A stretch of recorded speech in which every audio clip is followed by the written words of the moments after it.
she always gets to talk in detail. I don't, but along the same, I wish I could talk in detail. They sort of don't let you do that when you're in the middle of a campaign. They say, don't get into detail. Stick to the elevator speech. Don't get outside your lane. But I'm constantly telling people that I believe people really are looking for solutions to problems, and they seem to be problems with variations. Some are new, but a lot are problems that have been around all of my life. And if you keep trying to address those problems with the same level of technology, you're going to get the same result.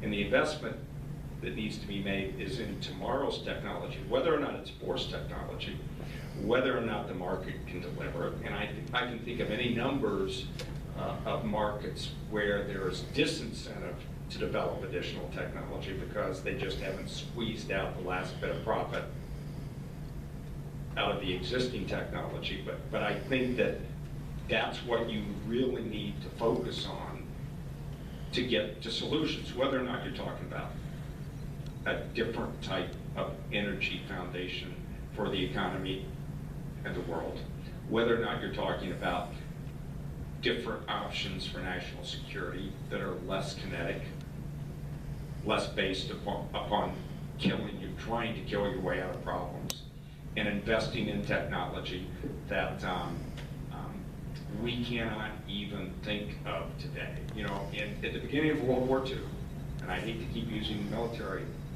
examples, but nobody even had a remote concept other than a few physicists about nuclear weapons. And not that that was a good thing, I'm only using this from the standpoint of what's possible to give people other options.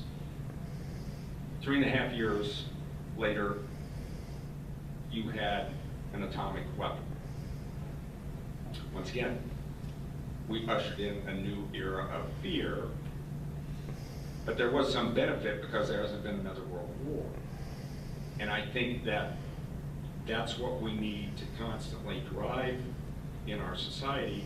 And I just say one additional thing that I find hope, because I'm not a cynic. I thought I was a cynic because that's the nature of being a trial lawyer. But I've also had the benefit of leading more than 3 generations of Americans during my time in the Marine Corps. I find millennials to be an altogether different group. We always complain about younger generations. I remember when my generation was the subject of a lot of discontent among older Americans. But the millennials go to sleep each night. They put their head on the pillow with complete confidence that they've just lived through the lowest level technology day of the rest of their lives. And while they sleep, technology and advancements are going to scale, and there'll be a geometric leap. They just don't know about it the next morning when the sun rises. And we're headed in that direction with a different set of problems that I can see on the horizon. But as far as getting to the point of new technology, I don't think there's ever been a generation that is more prepared for that. They know they're going to have to advance in technology. And I see a lot of hope in that generation. I also think I'm counting on them continue to be involved in politics because they have a huge stake in it. But I think it exists in technology.